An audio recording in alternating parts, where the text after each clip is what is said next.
वज़ीर-ए-आज़म नरेंद्र मोदी के प्रोग्राम के 7 साल मुकम्मल होने पर 30 मई को बीजेपी एमपी, एमएलए और दीगर ओहदेदारान पूरे मुल्क में 1 लाख गांवों का दौरा करेंगे। इस दौरान 50,000 यूनिट खून का अत्या भी किया जाएगा। बीजेपी के कौमी सदर जेपी नड्डा ने पार्टी के रियासतों के इंचार्जों और तमाम ओहदेदारों के साथ वर्चुअल मीटिंग की और इस मीटिंग में इस ताल्लुक से हिदायत दी गई है। इसी कड़ी में रियासत के बीजेपी ने तैयारियां शुरू कर दी हैं। सभी एमपी को 2 गाँवों का दौरा करना होगा।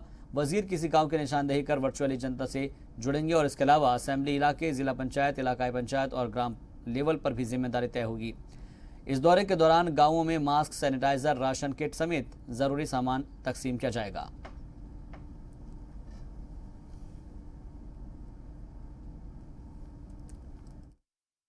इस 30 मई को भारतीय जनता पार्टी के केंद्रीय नेतृत्व ने निर्णय लिया है कि हम देश भर में सेवा को समर्पित 30 तारीख को हम पूरा कार्यकर्ता इस प्रकार सेवा के काम में लगेगा। हमारा चाहे विधायक हो चाहे सांसद हो, उनके लिए वो 2-2 गांव में जाएंगे। हमारा पदाधिकारी गांव में जाएगा सेवा के काम में। वो कोई एक काम जो हमारे 8-10 काम है उनमें से कोई एक काम लेकर उस दिन पूरे दिन काम करेगा। अन्य कार्यक्रम का आयोजन नहीं होगा, केवल सेवा के काम में पूरा संगठन लगेगा। सेवा के काम में सब लोग लगेंगे।